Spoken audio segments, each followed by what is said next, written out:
ଜୟ ଜଗନ୍ନାଥ ସାଙ୍ଗମାନେ। ଆଜି ଟିକେ ମନ ହେଲା ପୋଇ ଘାଣ୍ଟ ଖାଇବା ପାଇଁ ଯାଇଥିଲି ମୁଁ ହାଟକୁ। ସେଠୁ ପରିବାପତ୍ର ସାଙ୍ଗରେ ନେଇ ଆସିଥିଲି ଟିକେ ପୋଇ ଘାଣ୍ଟ। ଦେଖନ୍ତୁ ମୁଁ ଚିଙ୍ଗୁଡ଼ି ପକେଇକି ଆଜି ପୋଇ ଘାଣ୍ଟ କରିଛି। ଚିଙ୍ଗୁଡ଼ିକି ଭାଜିକି ରଖିଦେଲି, ତାପରେ ପୋଇ ସାଙ୍ଗରେ ସବୁ କଖାରୁ ବୋଇତାଳୁ ଆଳୁ ଫାଳୁ ଯେତେ ପରିବାଠୁ ସବୁ କାଟି କୁଟିକି ହେଇ ଦେଖନ୍ତୁ ତେଲରେ ପିଆଜ ଜିରା ଫୁଟେଇଦେଲି, ପିଆଜ ପକେଇଦେଲି।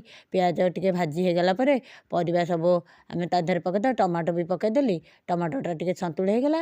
ଟମାଟୋ ଏଇନା ପକେଇଲେ ଚଳିବ, ପଛରେ ପକେଇଲେ ବି ଚଳିବ। ତାପରେ ସବୁ ଲୁଣ ଟିକେ ପକେଇଦେଲି, ହଳଦୀ ଟିକେ ଆପଣ ପକେଇଦେବେ। ତାପରେ ସବୁ ପରିବା ପତ୍ର ଯେଉଁ ପୋଇ ସାଙ୍ଗରେ, ପୋଇଟା ତ ଟିକେ ନାଳୁଆ ଅଂଶ ଅଛି, ତେଣୁକରି ତେଲରେ ସବୁ ପୋଇଟାକୁ ଟିକେ ସନ୍ତୁଳି ଦେଇକି ସବୁ ପରିବା ପକେଇ ଦେଇକି ସନ୍ତୁଳି ଦେଲେ।